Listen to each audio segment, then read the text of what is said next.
안녕하세요. 오늘도 와주셔서 감사합니다. 구독과 좋아요 부탁드리며 오늘의 사연 바로 시작하겠습니다. 편견이라는 건 참 무섭지요. 저는 평생 그런 편견과 싸워온 남자예요.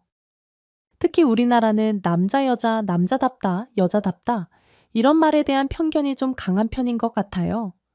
저는 어렸을 때부터 세상에서 제일 싫은 게 밖에 나가서 노는 거였습니다. 아기 때도 공만 주면 그렇게 울었대요. 싫다고. 그런데 사촌 누나들이 갖고 노는 예쁜 인형을 보면 눈이 반짝반짝했다고 했습니다. 결국 뭘 줘도 우는 아들이 인형을 보고 눈을 반짝이니 부모님은 저에게 인형을 사주셨고 그때부터는 방긋방긋 웃는 저의 모습을 볼 수 있었다고 하시더라고요. 자라면서도 여러모로 고달프기는 마찬가지였습니다. 아니 왜 우리나라 아이들은 반드시 학원을 하나씩 다녀야 하며 여자애들은 무용이나 피아노를 다니고 남자애들은 태권도나 축구 교실을 가야 하는 걸까요? 저는 엄마가 태권도 학원을 보내는 날이면 정말 어린 마음에도 세상이 무너질 듯 마음이 아프고 죽기보다 가기 싫어 도살장에 끌려가는 소처럼 울곤 했습니다. 결국 모두가 검은 띠 따고 대회에 나가고 할 때 저만 혼자 도장 뒤에서 가만히 우두커니 앉아 창밖을 보는 걸 엄마가 보시고는 이러시더라고요. 아이고, 1년간 내가 내 욕심 때문에 돈 버렸구나. 그래, 네가 하고 싶은 거 하자. 너 뭐 하고 싶니? 제 나이 7살 비로소 엄마가 처음으로 제가 원하는 걸 물어봤던 그때를 저는 확실히 기억합니다. 그때 저는 엄마에게 말씀드렸어요. 피아노도 배우고 싶고 미술을 배워서 그림도 그리고 싶다고 말이죠. 그렇게 엄마 손에 이끌려간 미술학원은 저에게 천국이었습니다. 제 앞에 펼쳐진 오색 찬란한 크레파스와 물감을 보는 순간 마음이 두근두근하면서 세상이 행복해지더라고요. 그 이후에도 저는 학교를 다니면서 일반적인 여자들이 섭렵하는 것보다 더 다양한 여성적인 취미를 섭렵해 나갔습니다. 초등학교 때는 이런 제 모습을 나름 잘 숨기고 살 수 있었어요. 사실 제가 애써서 숨긴다기보다는 그때는 애들이 뭘 모르는 시절이잖아요. 그냥 쟤는 조금 여성스러운가 보다. 쟤는 축구를 못하나 보다. 쟤는 야구를 못하고 체육 시간을 싫어하는 아이구나. 그냥 이렇게 생각을 한 거죠. 그런데 중학교 때부터는 조금 힘들어지기 시작했습니다. 제가 워낙 여리여리하고 남성적인 부분이 적다 보니 친구들이 가끔 제 정체성을 의심하더라고요. 그런데 절대 그런 건 아니었거든요. 남들과 취향과 성격이 다를 뿐이었던 거죠. 저는 기술 시간보다 가정가사 시간이 훨씬 좋았습니다. 다른 남녀공학은 기술 가정 가사 시간을 나눠서 남자들은 기술을 배우고 여자들은 가사 가정을 배운다는데 저희 학교는 모두가 똑같은 과목을 배웠거든요. 전기를 연결하거나 못질을 하는 것, 무언가를 썰어서 만드는 건 정말 너무 못했지만 가사 시간에 제가 만든 쿠키와 케이크는 전교생이 줄 서서 한 입만 먹어볼 수 있게 해주면 안 되겠냐고 할 만큼 맛이 있었고 제가 만든 저고리와 옷은 늘 가사 선생님이 가지고 다니며 모든 반에 보여주는 샘플이 될 정도로 잘 만든 것들이었습니다. 제 진가라고 하기는 좀 그렇긴 한데 제가 전교생의 히어로로 떠오른 건 고등학교 2학년 학교 축제 때였어요. 당시 저희 학교는 학교 축제를 동네 잔치처럼 치르곤 했습니다. 아마 그 동네 토박이의 주민인 교장 선생님의 취향 때문이었던 것 같아요. 그래서 작은 장터처럼 학생들이 요리를 해서 분식점 장사 같은 것을 하는 코너가 있었는데 제가 그동안 했던 떡볶이, 순대, 어묵 요리를 하지 말고 전을 부치자고 했거든요. 다들 처음에는 뜨약해 했지만 제 설득에 결국 모두 넘어갔고 저는 브루스타 5개를 나란히 놓고 정신없이 전을 부쳐댔습니다. 미리 레시피대로 재료를 다 나눠주고 친구들에게 반죽을 만들게 하고 저는 한 손으로 뒤집는 퍼포먼스를 하며 계속 전을 부쳤습니다. 그것도 해물전, 김치전, 부추전, 고기 완자전, 모둠전 5가지를요. 역대 학교 축제 최대 인파 최다 매출을 기록하며 학교는 물론 동네에서도 저를 모르는 사람이 없게 되었고 부모님도 덩달아 유명해졌습니다. 그러다 보니 나중에는 그냥 다들 저를 몹시 특이한 친구로 인정을 해주더라고요. 개 중에는 물론 이상한 소리를 하며 저를 괴롭히는 아이들도 있었지만 그때 깨달은 것 중에 하나는 확실히 남자보단 여자가 세다라는 것이었습니다. 여자애들이 저를 정말 많이 챙겨주고 좋아했거든요. 다분히 이성적인 부분은 아니었고, 뭐랄까, 남잔데 정말 말이 잘 통하는 동성 친구 같은 그런 느낌이랄까요. 그래서 저는 학창 시절의 남자들보다는 여자들과 훨씬 더 친했습니다. 그 아이들과 메이크업 얘기하고 패션 얘기하면 정말 시간 가는 줄 몰랐거든요. 대신 저한테 농구 선수나 축구 선수 물어보면 저는 하나도 몰랐고요. 그래서 당연히 남자친구는 하나도 없을 거라 생각했는데 이게 또 그게 아니더라고요. 제 주변에 워낙 여자애들이 많다 보니까 여자애들한테 관심 있는 남자들이 저한테 잘하기 시작했습니다. 제가 의도한 바는 아니지만 중학교 초학년 때만 좀 힘들고 이후 고등학교 올라가서부터는 전 모든 아이들의 한가운데서 각종 만남과 교제를 주재하는 그런 사람이 돼 있더라고요. 그래서 나름 즐겁게 학교 생활을 했습니다. 나중에는 학교 선생님들도 제 특징을 이해하고 패션이나 메이크업 이런 쪽으로 진로를 정해보는 게 어떻겠냐는 얘기까지 하셨으니까요. 집에서는 뭐 진즉에 쟤는 그러려니 하고 내놓으셨죠. 아, 그리고 제가 고등학교 초기에 사춘기가 왔거든요. 엄마가 많이 긴장을 하셨습니다. 왜냐면 주변에서 아들 사춘기는 정말 공포스럽다라는 얘기를 너무 많이 들으신 탓이었습니다. 1년 동안 말을 한마디도 안 한 형들도 있고 3년 내내 눈 한 번 안 마주친 형도 있다고 들으신 거죠. 그런데 저는 사춘기가 약간 여학생처럼 왔습니다. 엄마한테 끊임없이 뭔가를 얘기하고 짜증을 내고 울고 싸웠다가 친해졌다가 같이 쇼핑 다니면서 다시 풀고 수다 떨며 얘기했다가 하는 식으로 엄마와 사춘기를 함께 넘겼습니다. 침묵이 아닌 감정 기복으로 사춘기가 와버리니까 차라리 엄마가 좋아하시더라고요. 얘 입 꾹 다물고 돌아앉은 바위덩이보다는 그래도 옆에서 쨍쨍거리고 울리는 쨍과리가 낫다. 그래, 네가 낫다, 네가 나아. 그동안 제게 남성적인 부분이 적다고 걱정하셨던 엄마가 처음으로 그 어떤 아들보다 제가 낫다는 걸 인정해 주신 순간이었습니다. 게다가 아들만 가진 엄마들이 사실 오시며 화장품 유행 따라가기 힘들잖아요. 딸들이야 오밀조밀 엄마를 챙기지만 아들들이야 뭐 엄마가 뚫어진 빤스를 입건 말건 짝짝이 양말을 신고 있건 관심이 나가지나요? 하지만 전 아니었거든요. 고등학교 때부터 꾸준히 엄마한테는 이 머리 색깔이 어울리지 않으니 다른 색깔로 염색했으면 좋겠다는 둥. 엄마는 빨간 립스틱은 어울리지 않으니 약간 브라운 계열이 섞여 있는 오렌지가 더 예쁠 거라는 둥 엄마의 패션과 미용에 대해 늘 관심을 가지고 참견을 했습니다. 그러면서 제가 직접 사다 주기도 하고 엄마와 함께 가서 골라주기도 하는 등 10달 못지않은 아들이었다고 자부합니다.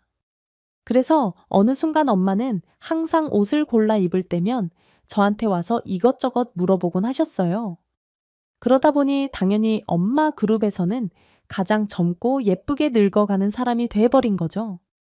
나이 들수록 그렇게 자식들의 서포트가 있는 아줌마와 그렇지 않은 아줌마의 차이는 매일 매년 조금씩 더 격차가 생기거든요.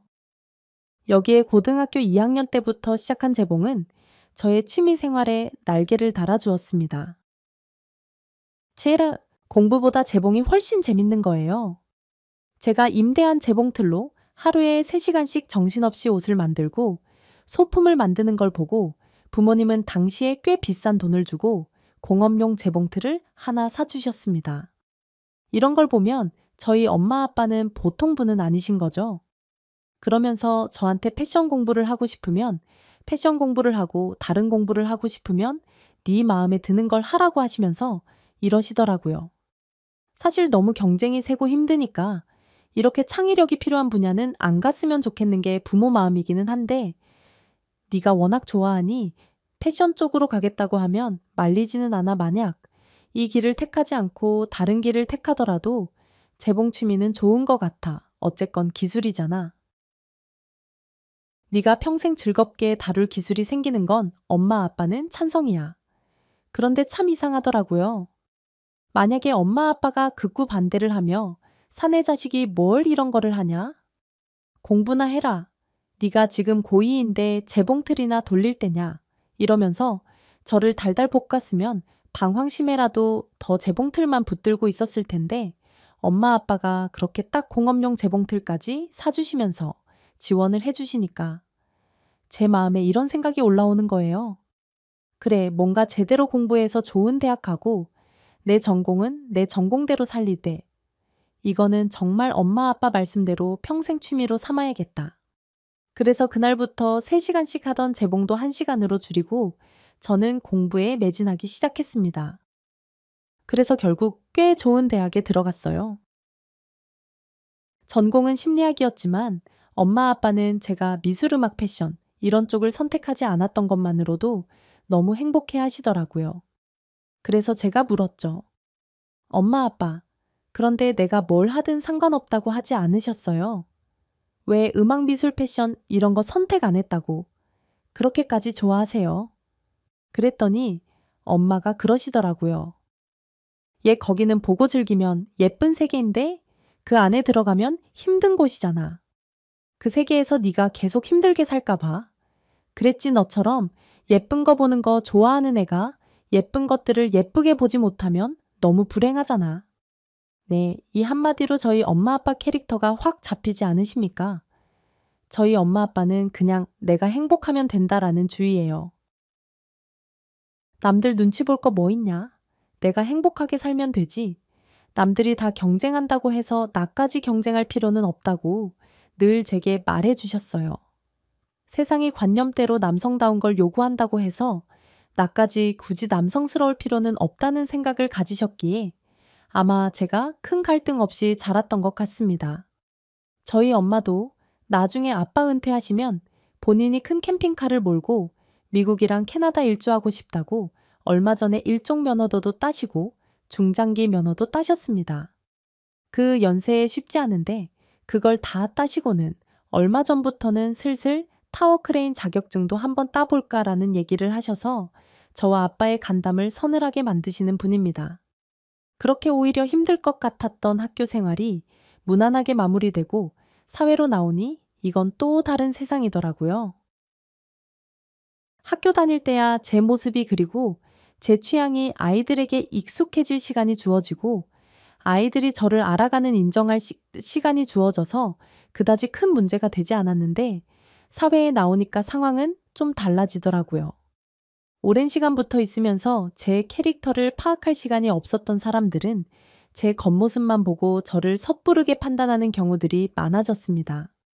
행동이나 취향이 여성스럽다고 해서 학교 다닐 때처럼 저의 성 정체성을 의심하는 사람들도 많아지고 남자답지 않다고 해서 기본적으로 마초스러운 면으로 확 찍어 누르려고 하는 사람들도 있더라고요. 가끔 미국 드라마 보면 덩치가 우락부락한 미식 축구부 주장이 공부만 하고 안경 쓰고 비리비리한 그런 애 옆을 지나가다가 그냥 괜히 한번 어깨로 툭툭툭 치고 지나가는 그런 장면들 있잖아요. 사회에 나온 저는 곳곳에서 그런 취급을 받는 듯한 느낌을 종종 받았습니다. 당연히 제 취미나 성향을 조금씩 숨기게 되고 갑옷처럼 또 다른 저의 모습을 만드는 경우들이 잦아지더라고요. 생각보다 자기가 남자라는 것에 자부심을 느끼고 남성성을 이상한 방향으로 푸는 사람들이 많다는 걸 저는 사회에 나와서 비로소 알게 되었습니다. 사실 아직까지 이해가 되지 않아요. 술을 먹고 목소리를 높이면서 자기 주장을 하는 게 왜 남자다운 것인지, 담배를 피고 땅에 침을 뱉으면서 시끄럽게 얘기하는 게 어디가 남자다운 건지, 땀 흘린 스포츠까지는 뭐라고 못하겠지만 이후에 서로 근육 자랑하면서 술 퍼마시는 거 그게 왜 남자다운 건지 솔직히 말하자면 아직도 왜 사람들이 그런 모습을 남자답게 생각하는 건지 이해를 할 수가 없습니다. 또 저는 같은 남자지만 그런 모습이 예의 없고 더럽게 보이거든요. 오히려 저는 남자답다, 여자답다 라는 말의 정의도 이제는 좀 바뀌어야 하지 않을까? 라는 생각을 하고 있지만 아직 대부분의 사람들이 제 생각에 동의를 하지 않더라고요. 그래서 처음에는 그런 의견을 조금씩 피력하다가 나중에 너 여성운동가냐? 라는 비난을 몇 번 듣고 나서는 아예 입을 다물어 버리기 시작했습니다. 그리고 적당히 스포츠도 공부해 가면서 서로 대화할 때 대충 좋아하는 선수 하나 정해두고 좋아하는 게임도 하나 정해두었습니다. 그리고 숙제를 하듯이 매일매일 벌어졌던 스포츠 경기의 결과는 신문에서 보고 대화의 소재를 마련해 갔어요. 겉핥기식의 대화지만 인간관계를 유지하는 데는 나름 도움을 주더라고요. 물론 얕게 맺은 관계이기 때문에 그렇게 만든 인간관계가 길게 가지 않았습니다. 그래서인지 저는 직장에서도 사회에서도 고등학교 때 친구들 외에는 별로 친구를 만들지 못했습니다. 그리고 저도 모르게 그렇게 마초스럽게 으쓱으쓱하는 남자들에 대한 기피감이 점점 생기더라고요. 웃긴 건 제가 고등학교 다닐 때 제 주변에 여자들이 많아서 여자들을 좋아하는 남자들이 제 옆에 슬금슬금 와서 제 비위를 맞추려고 했다고 했잖아요. 사회에 나왔을 때도 그거는 똑같이 유지되더라고요. 제 성향을 알고 저와 말이 잘 통한다는 걸 안 여직원들이 저를 정말 자매처럼, 정말 친한 친구처럼 대해주기 시작하고 힘든 일이 있으면 저랑 논의하는 일이 잦아지면서 자연스레 남자들보다는 여자들과 더 많은 시간을 보내게 되었습니다. 가끔 그분들이 저랑은 목욕탕에 같이 들어가도 아무런 느낌이 없을 것 같다 하는 얘기를 할 때 조금 씁쓸한 마음이 들기는 했지만 그래도 저도 그 중에서 제가 사랑하는 여자를 찾을 거라고 생각하지 않았으니까요. 서로 좋은 게 좋은 거다 하고 친하게 지낼 수 있다면 그걸로 만족하는 삶이 조금씩 이어졌습니다. 그런데 어느 날 제 모든 세상이 흔들리는 일이 하나 벌어졌어요. 짝사랑은 분명 몇 번 있었죠. 그리고 여자친구를 안 사귀어 본 것도 아니고요. 대학교 때도 나름 끊임없이 연애를 했습니다. 제 성격이 우락부락하지 않다 보니 이런 저의 모습을 다정다감함 세심함으로 받아들여주는 여자들이 저를 좀 많이 쫓아다녔거든요. 제 입으로 말하기 쑥스럽지만 얼굴도 남자처럼 선이 굵은 게 아니라 예쁘장하게 생겨서 대학교 축제 때 여장하고 나가는 컨테스트가 있으면 저는 100% 우승이었습니다. 그러다 보니 당연히 여자들이 끊이진 않았어요. 그렇다고 제가 바람둥이인 건 아니고요.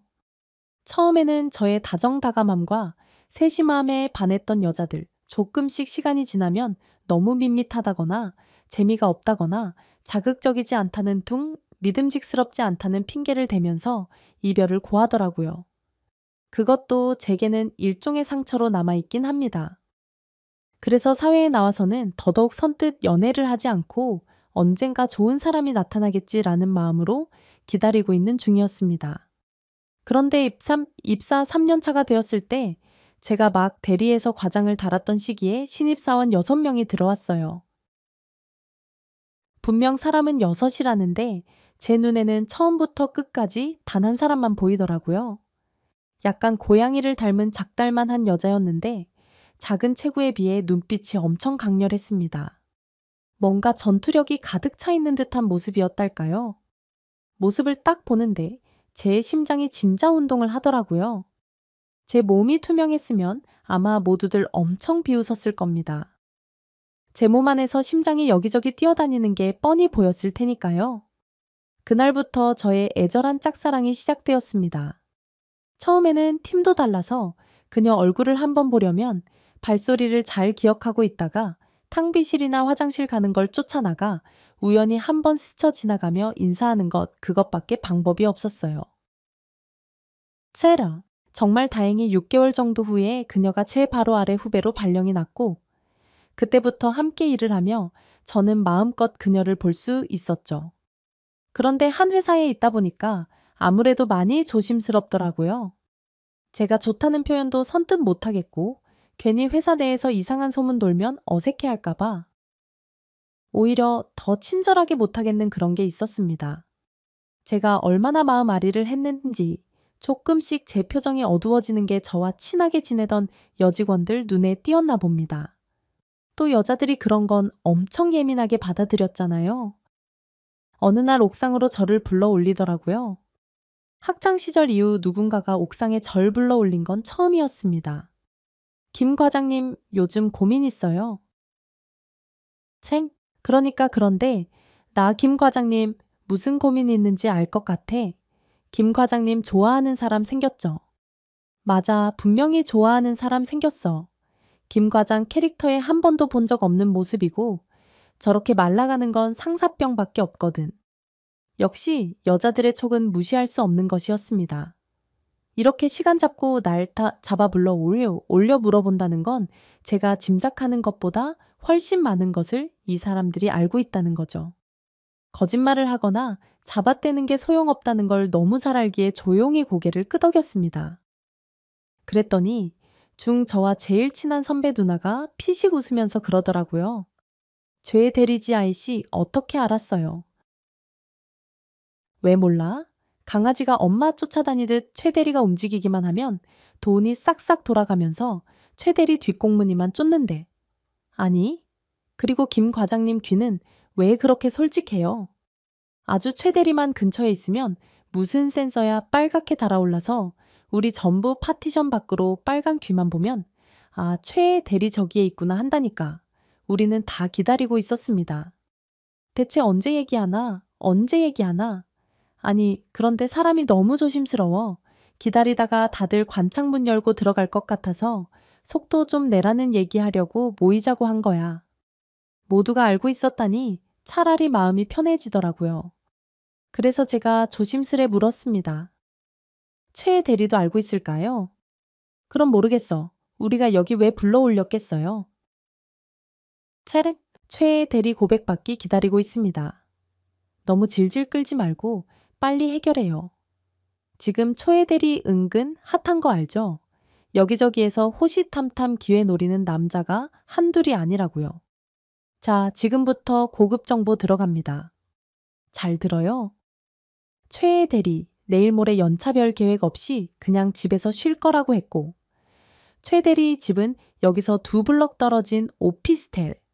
그 앞에 괜찮은 브런치집도 있어요.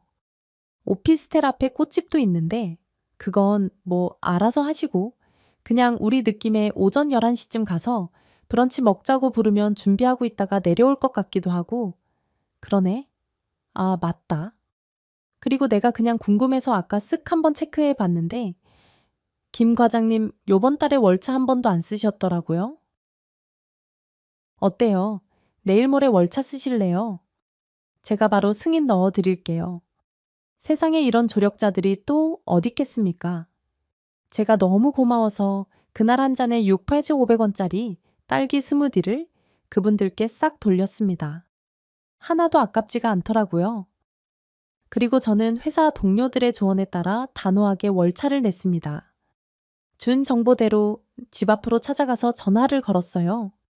그랬더니 뭔가 기다리고 있었다는 듯 배시시한 웃음이 스며있는 목소리로 왔더라고요. 여보세요? 저기 저 김 과장인데요. 네, 알고 있어요. 혹시 식사 안 하셨으면 그니까 저기 저 아직 밥 안 먹었고요. 오실 것 같아서 옷 입고 기다리고 있었어요. 지금 근처에 블루밍데이라는 카페 보이시죠? 거기 샌드위치랑 브런치 맛있어요. 거기서 브런치 드실래요? 어쩜 이렇게 시원시원하고 멋진 여자가 있는지 그날 저는 그녀와 연애를 시작하기로 했습니다. 그녀와의 연애는 순탄하다 못해 행복 자체였어요. 게다가 저의 연애의 일거수일투족을 회사 누님들 동생들이 다. 아니 오히려 저는 편하더라고요. 오죽하면 저의 다정다감하고 세심한 면에 감동을 받아 폭풍 칭찬을 하는 여자친구 덕에 다른 분들한테 이럴 줄 알았으면 자기가 먼저 꼬실 걸 그랬다는 농담까지 들을 정도니까요. 처음에는 이게 대체 어떻게 돌아가나 했던 남자 직원들도 조금씩 저한테 어떻게 하면 여자를 잘 만날 수 있는지 역으로 여자 심리에 대한 조언을 구하기 시작했습니다. 결국 회사에서도 저는 어쩌다 보니 나름 모든 인맥의 중심에 서 있게 된 거죠. 저와 여자친구는 너무도 잘 맞는 한 쌍이었습니다. 마음도 잘 맞고 취향도 같았어요. 게다가 여자친구도 취미가 재봉이더라고요. 쉬는 날 같이 원당 시장을 가면 둘이서 서로 좋은 원당 고르면서 행복해하는데 사랑하는 사람과 취미가 같다는 것만큼 행복한 게 없다는 걸 저는 태어나서 처음으로 깨달았습니다. 저희의 사랑은 급속도로 깊어졌고 저는 더 늦기 전에 아니 굳이 늦출 필요 없이 이 여자와 생을 함께하고 싶다는 생각을 점점 더 깊게 하기 시작했습니다. 그런데 특이하게도 여자친구는 자기 집 얘기를 조금도 하지 않더라고요. 제가 몇 번 애둘러서 맛있는 거 살 때마다 혹시 형제 있어요? 저 언니나 동생 있으면 같이 먹게 사가고 라고 말을 해도 혼자라면 혼자 먹으면 된다고 거절하고 엄마 아빠 얘기가 나와도 항상 별말을 하지 않았습니다. 보통 사이가 안 좋으면 욕이라도 하고 부지불식간에 엄마가 이랬다, 아빠가 이랬다, 혹은 형제랑 이런 적이 있다. 그런 말들이 나오잖아요. 그런데 그런 게 정말 전혀 없더라고요. 본인이 말을 안 하니 제가 캐묻는 것도 애매했습니다. 친하게 지내는 직원들에게 애둘러 물어봐도 다들 그제야 그러고 보니 가족 얘기를 한 걸 한 번도 들은 적이 없다며 고개를 갸웃하더라고요. 늘 가족 얘기만 나오면 침묵을 지키고 아무런 반응이 없었잖아요. 처음에는 왜 안 알려주지 굳이 말하기가 싫은가? 라고 별다르게 생각을 안 하다가 나중에는 점점 궁금해지고 궁금증을 넘어선 그 이후에는 걱정이 되기 시작했습니다. 물론 저희 부모님이 뭐라고 하실 건 아니지만 혹시 고아가 아닐까 그러면 내가 상처받지 않게 어떻게 부모님께 말씀을 드려야 하나 하는 생각이 들었던 거죠. 아무래도 결혼을 생각하다 보니 상견례며 예식 진행에 있어서 부모님끼리 또 만나야 하는 일들이 있잖아요. 그때마다 이 사람을 어떻게 케어해야 되나 라는 걱정까지 들기 시작했어요. 성격 중에 하나, 또 특징이 약간 걱정을 사서 하는 타입이거든요.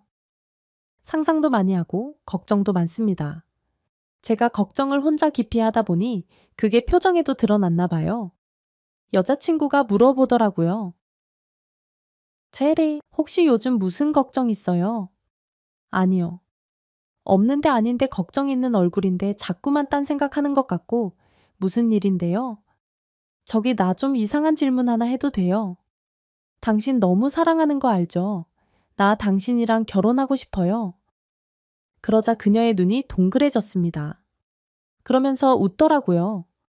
아니, 그럼 내가 청혼하면 거절할까봐 그렇게 혼자 걱정했던 거예요.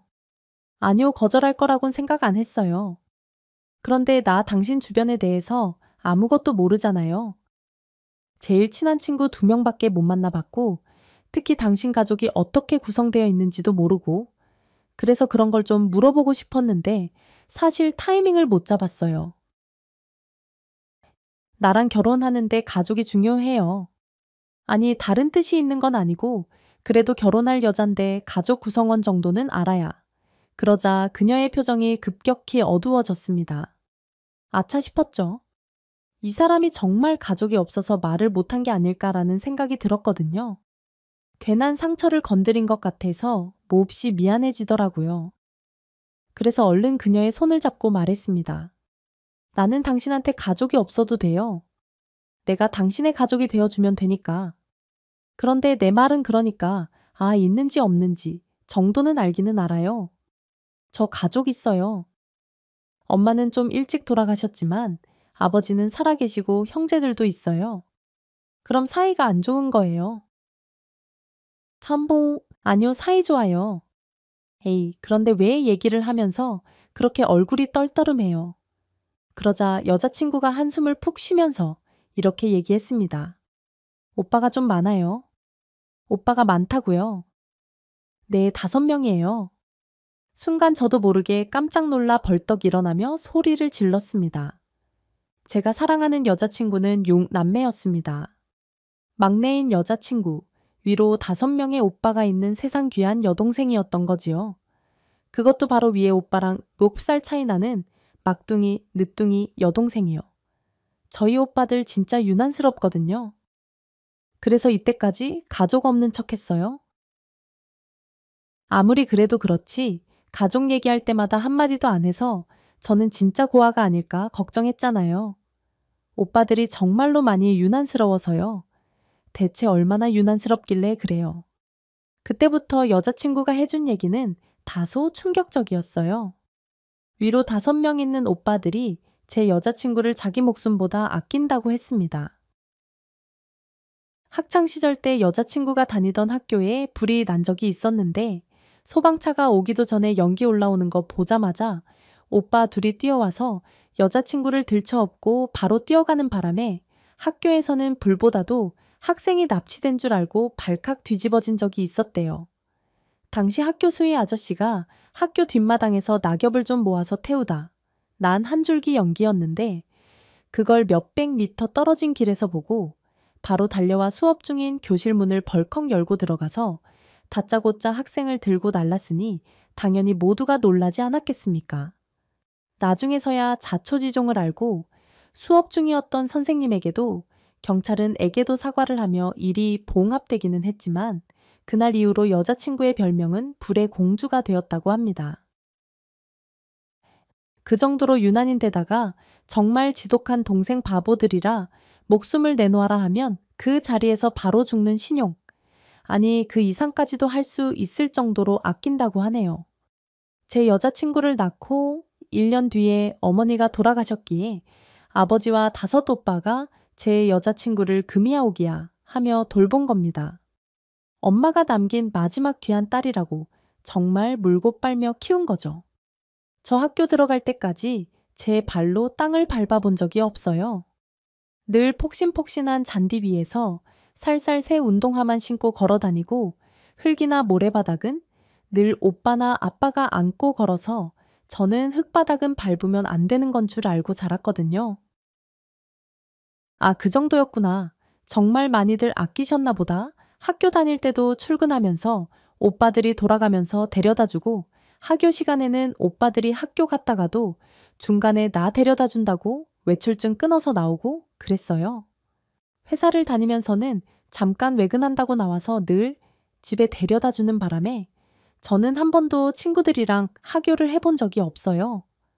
늘 오빠 중에 하나는 저를 데리러 왔거든요. 그때부터 점점 저는 식은땀이 흐르기 시작했습니다. 게다가 저희 오빠들이 일하며 여자친구가 말끝을 흐리더라고요. 덩치도 보통이 아니거든요. 제가 눈을 크게 뜨자 여자친구가 뭔가 체념한 얼굴을 했습니다. 그걸 보고 문득 연애 초기에 서로 어린 시절 얘기를 하다가 제가 했던 말이 떠올랐어요. 울뚝불뚝한 남자들이 너무 불편하고 그런 식으로 남자랍시고 힘 자랑하는 거 너무 웃기고 유치해 보인다고 했던 말이었습니다. 아마 그때 음식점인지 카페에서 나온 방송을 보다가 그런 남자들이 나오는 장면을 보고 무심히 했던 말이었는데 그때 아무 대답이 없길래 저는 또 혼자 소심하게 내 말에 동의를 안 하나 보다 하고 넘어갔던 적이 있었거든요. 아무래도 제가 그런 쪽에 약간 예민하고 트라우마 비슷한 것이 있다. 보니 대꾸를 안 하면 소심해지고 자꾸 곱씹어 보게 되더라고요. 그런데 덩치가 크다는 얘기를 하는 걸 보니 오빠들이 제가 말했던 소위 남자답고 우락부락한 타입이었나 봅니다. 사실 놀란 것도 놀란 거지만 좀 미안해지더라고요. 괜히 오빠들에 대해서 이상하게 얘기한 것처럼 되어버린 거잖아요. 그래서 제가 괜히 수습한답시고 그랬습니다.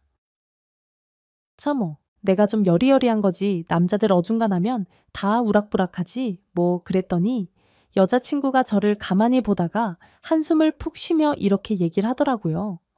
자기가 토요일 날 마침 가족 모임이 있는데 음식점을 알려줄 테니 모르는 척 와서 한번 보라는 겁니다. 백문이 불여일견이라고요. 그래서 제가 그러겠다고 했지요. 사실 그때까지만 해도 저는 일반적인 평범한 남자들을 생각했습니다. 왜 헬스장에서 보이는 몸짱들 정도일 거라고 막연히 생각한 거죠. 그런데 토요일 날 식당에 들어서자마자 저도 모르게 다리가 풀려 휘청거리다가 옆에 테이블에 슬쩍 주저앉고 말았습니다. 살면서 그렇게 큰 덩치의 남자들이 그렇게 많이 한꺼번에 앉아있는 테이블을 본 적이 없었습니다. 다들 키가 190은 넘더라고요. 게다가 못해도 몸무게도 100kg는 넘는 것 같은 덩치들이었습니다. 근육도 얼마나 빵빵한지 정말 터질 듯한 팔, 근육인데다 하나하나가 제 얼굴보다 크더라고요. 게다가 그런 사람이 6명이나 앉아 있는 겁니다. 속으로 생각했죠. 오빠가 5명이라고 하지 않았나. 다시 한번 자세히 봤습니다. 가장 건장하신 분이 아버지시더라고요. 이스터 섬에 있는 모아이 석상을 아시나요? 세계의 미스터리 신비로 남아있는 석상들이잖아요. 그 남태평양 한가운데 있는 섬에 있어야 할 석상들이 대한민국에서 대낮에 모임을 하는 장면을 보는 것 같이 진기한 모습이었어요. 또 이질적인 건 그 사이에 앉아있던 여자친구였습니다. 누가 봐도 그 그룹의 대장은 제 여자친구더군요. 손가락을 들어 물병을 짚자마자 오빠 셋이 동시에 벌떡 일어나 물을 갖다 따라주고 먹다가 사례가 들려 기침을 하니 한 명은 일어나 내킴을 주고 한 명은 물을 따르고 한 명은 쩌렁쩌렁하게 따뜻한 물을 갖다 달라고 하는 것이 완전 여자친구만 집중해서 보고 있고 군대를 보는 느낌이었습니다. 게다가 평균 여자들보다 체구가 작은 여자친구가 그런 남자들 사이에 있으니 무슨 인형 같은 느낌이더라고요. 식당에 있는 사람들도 조합이 너무나 신기한지 밥을 먹다 말고도 계속 힐끔거리는 게 제 눈에도 보였습니다. 깨작깨작 밥을 먹던 여자친구가 시계를 한번 보더니 고개를 들고 식당을 한번 훑더라고요. 저를 찾는 것 같았습니다. 여기 있다고 표시를 해주고 싶어서 슬쩍 일어나면서 저와 눈이 마주쳤는데 아는 척하지 말라는 듯 미간을 살짝 찌푸리고 고개를 탁탁 흔들더라고요. 그런데 순간 저는 놀라운 광경을 봤습니다. 저만 슬쩍 볼 수 있는 표정을 오빠 5이 다 본 모양이에요. 갑자기 여동생에게 일제히 다가가더니 불편한 거 있냐? 힘든 거 있냐? 언짢은 거 있는 거냐? 혹시 음식에서 돌이 나와 씹었냐는 등등 다들 무슨 큰일이나 난 듯이 물어보는 겁니다. 즉, 오빠 5이 밥을 먹으면서도 여자친구의 일거수일투족을 신경 쓰고 있다는 거였죠. 이미 너무 익숙한 일이라는 듯 체념하며 여자친구가 아니라고 그냥 눈이 조금 피곤해서 찡그린 거라고 대답을 하자 오빠 중에 하나가 벌떡 일어나며 이렇게 얘기하는 겁니다. 기다려 피곤하면 영양제 먹어야지 가서 영양제 사올게. 잠깐만 영양제 먹고 링겔 맞자. 안 그래도 너 아까부터 뭔가 컨디션 안 좋아 보이더라. 근처에 병원 있을 거야. 내가 가서 예약해 놓을 테니까. 링겔 맞자. 링겔 피곤할 때 링겔이 최고야. 그러자 여자친구가 살짝 짜증을 내며 이렇게 말했습니다. 아우, 괜찮다니까 밥 먹으면 돼. 지금 고기 먹고 있잖아. 그냥 고기나 먹을래. 고기 좀 먹고 나면 힘날 것 같아. 그러니까 오빠들 좀 앉자. 응. 그러자 오빠 중 하나가 또 벌떡 일어나며 주문을 하더라고요. 여기요. 아이, 여기 소고기 제일 좋은 걸로 20인분만 추가요. 20인분이요? 아니, 지금 벌써 30인분 나갔는데 2인분 아니고요. 네, 20인분 추가 안 돼요. 죄송한데 저희가 10인분 정도는 되는데 아이 고기가 떨어져서 그래요. 아이, 그럼 10인분 갖다 주시고 대신 된장 5개 김치 5개 냉면 10개 주세요. 식당 주인은 좋으면서도 놀란 얼굴로 후다닥 주방으로 뛰어들어갔습니다. 내부에서 식사를 하던 사람들도 너무 놀라 다들 숙연할 만큼 조용하게 젓가락질을 하더라고요. 여자친구와 그 오빠들이 먹는 상에 비하면 다들 너무 초라한 상이라는 걸 알았던 거죠. 네, 제 여자친구는 그런 집 딸이었던 겁니다. 저는 달랑 육개장 하나 시켜서 앉았는데 뜨겁게 끓여져서 나온 육개장이 차갑게 식어 위에 고기, 기름이 둥둥 뜰 때까지 단 한 숟갈도 먹지 못했습니다. 여자친구와 가족들이 식사를 다 마치고 우르르 나간 그때서야 비로소 숨이 쉬어지더라고요. 다 식은 육개장을 먹기 위해 숟가락을 탁 넣었는데 주인이 와서 그러는 겁니다. 아유, 아까부터 무슨 고민 있는 것 같아서 내가 말은 못했는데 다 식은 거 뭔 맛으로 먹겠어요? 주세요. 뚝배기 한 번 더 끓여다 줄 게 아니에요. 그냥 먹어도 돼요. 아유, 아니야. 맛있게 먹어야지. 내가 오늘 일주일 매출 끝냈거든. 기분 좋아서 특별 서비스 계란찜도 하나 줄 테니까.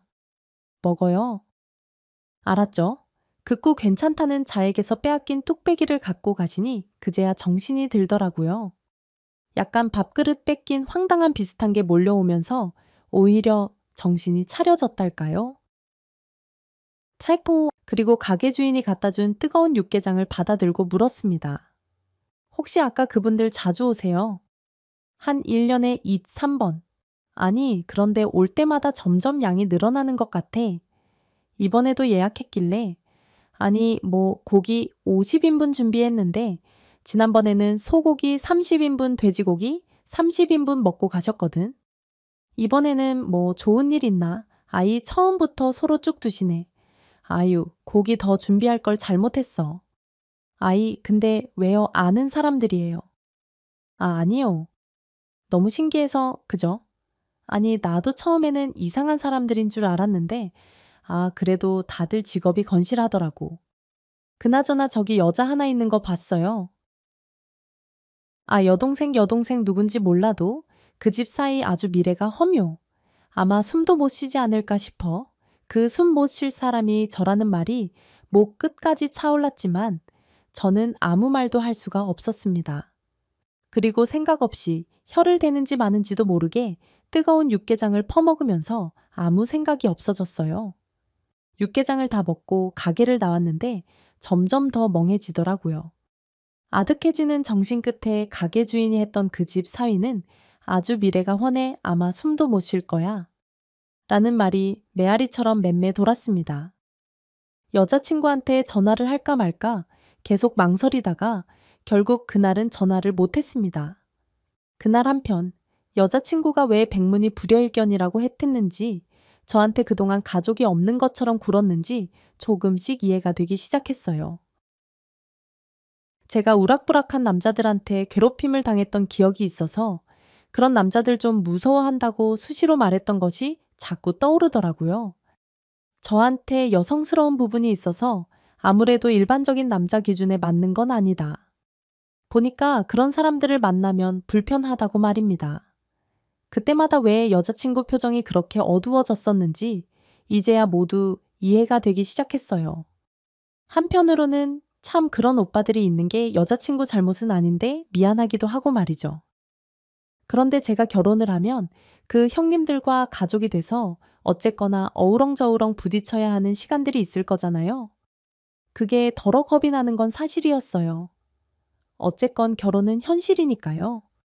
이런저런 고민을 하고 있는데 다음날 오후 늦게 여자친구가 전화를 했더라고요. 좀 만나자고 말입니다.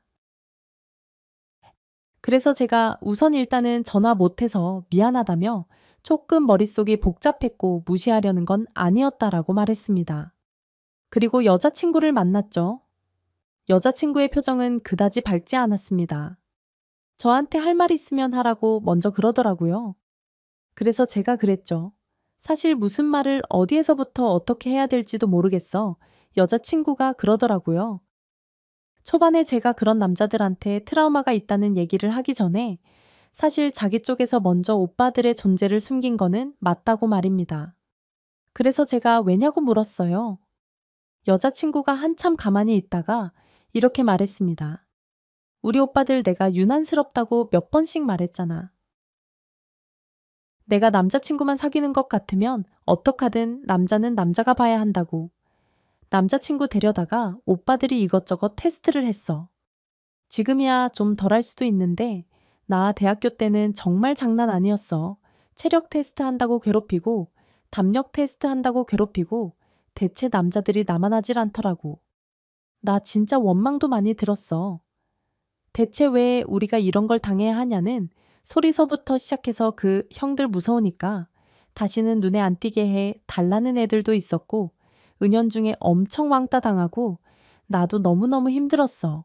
그런데 오빠들이잖아. 내가 어쩔 수가 없더라고. 한 7년 전에 마지막 연애 끝날 무렵 오빠들한테 내가 선언했거든. 한 번만 더 내 연애 인생에 끼어들어서 내가 오빠들 때문에 남자 못 만나는 경우가 생기면 그때는 결혼이고 나발이고 나 평생 혼자 살면서 오빠들 저주하고 원망할 거니까 알아서들 하라고. 그 말 이후에 조금 줄어들긴 했어도 여전히 남자친구 생겼다고 하면 오빠들이 분명히 만나자고 할 거란 거지. 그런데 하필 자기한텐 트라우마가 있잖아. 그런 트라우마가 있는 사람한테 우리 오빠들 정말 보여주고 싶지 않았어. 그렇게 얘기하는데 마음이 참 착잡하더라고요. 제가 조금이라도 일반인과 비슷한 취향의 남자였다면 여자친구가 이런 고민을 하지도 않았을 거고, 다시 한번 말하자면 그런 오빠들이 있는 게 여자친구의 잘못도 아닌 거니까요. 정말 이러지도 못하고 저러지도 못하는 상황이라는 게 이런 건가 싶었습니다. 저 형님들은 그냥 덩치만 저렇게 좋으신 거지, 뭔가 무서운 일 하시는 분들 아니지. 제 질문에 여자친구 얼굴이 다시 어두워지더라고요. 순간 속으로 생각했습니다. 다들 어디 무슨 조폭 같은 거 하는 거 아니야? 제 생각을 읽은 듯 여자친구의 첫마디는 조폭은 아니라는 거였습니다. 웃긴 일이지만 조폭 아니라는 말이 나름 위로가 되더라고요. 그래, 조폭은 아니구나. 다행이다. 그런데 하는 일은 조폭과 다름없지. 뭐 우리 아빠 전설적인 강력계 형사고, 우리 큰오빠는 전설의 뒤를 잇는 호랑이 강력계 형사야 둘째, 오빠는 도합 무술 30단인 유도 체육관 사범이고, 셋째, 오빠는 격투기 선수야. 그나마 넷째, 오빠가 조금 나은 직업이긴 한데 군인이지만 우리나라에 몇 없는 무슨 특수부대 훈련하는 그런 거래. 자세한 건 기밀이라 식구들한테도 말 못한다고 했어. 아, 막내 오빠는 무에타이 챔피언이고 지금은 액션 스쿨 운영의 형님들의 직업을 들으면서 저는 점점 더 정신이 아득해지기 시작했습니다. 결국 저한테는 뭐 아니면 도인 선택지만 남아있는 셈이었습니다. 그 모든 걸 감안하고라도 여자친구와 결혼을 할 것이냐, 아니면 여기에서 여자친구와 헤어질 것이냐, 사실 둘 중에 하나죠. 그래서 여자친구에게 그랬습니다. 내가 너를 정말 많이 사랑해?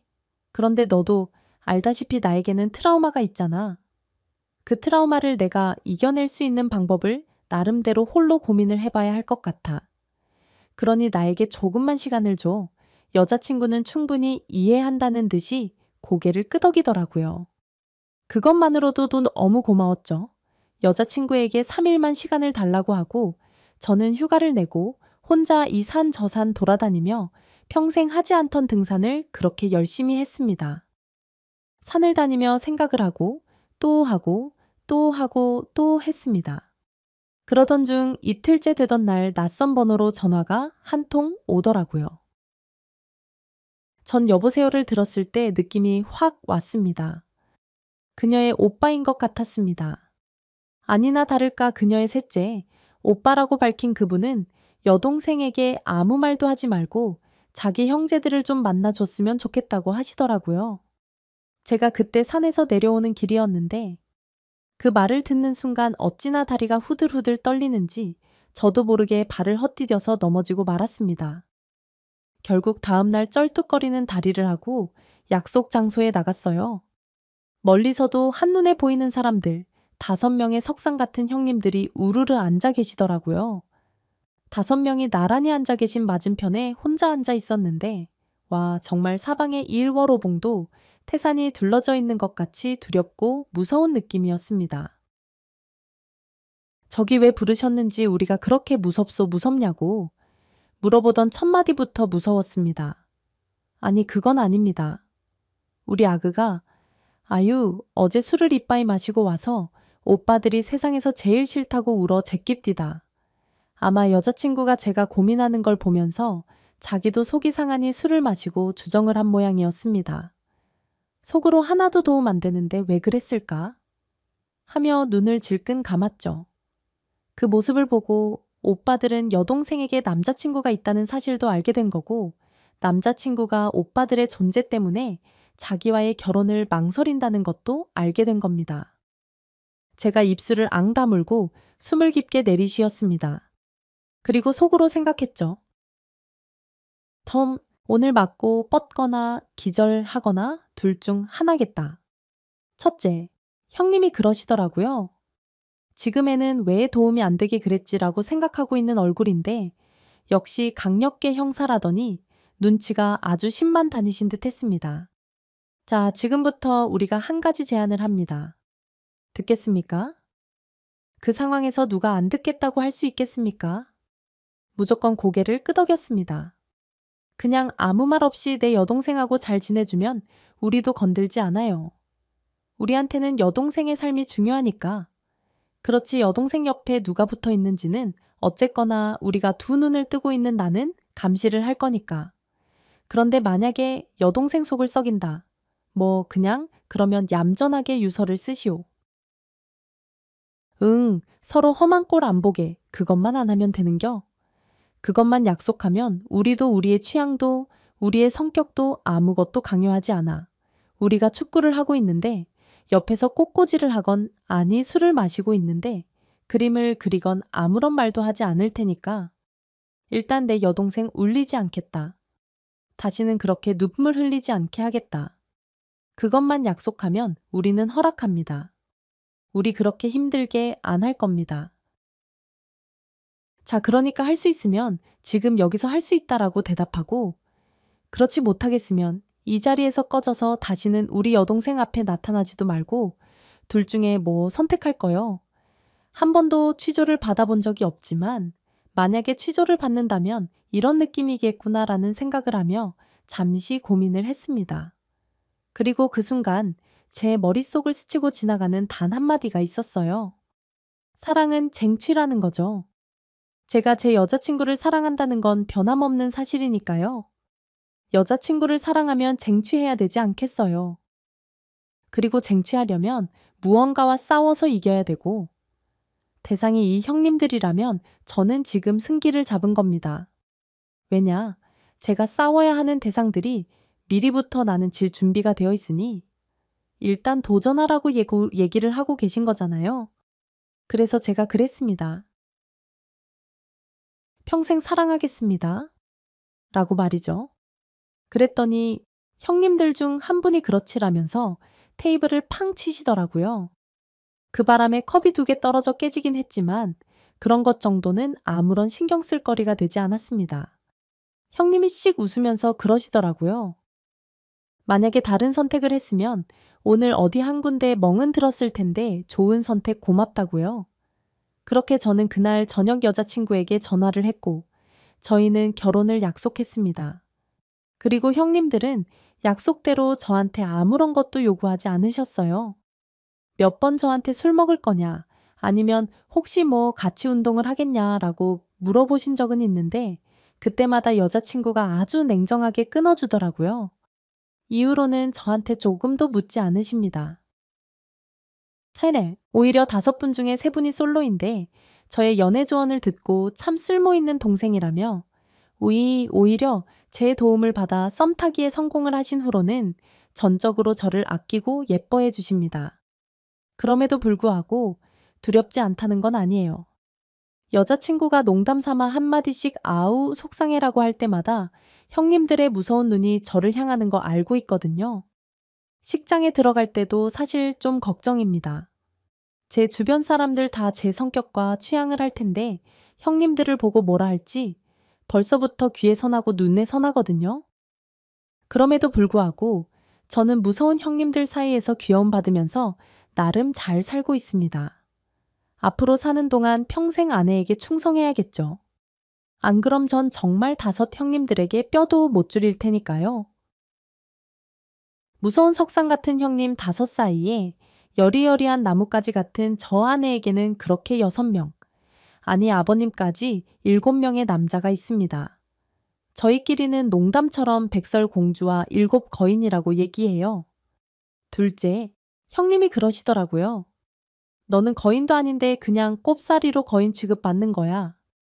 그랬더니 제 사랑스러운 아내가 이렇게 말을 해주지 뭡니까? 시끄러워. 마음은 이 사람이 제일 거인이야. 그 말에 형님들은 어이없어 하시면서도 껄껄 웃으면서 인자하게 받아주셨습니다. 저 잘 살 수 있겠죠?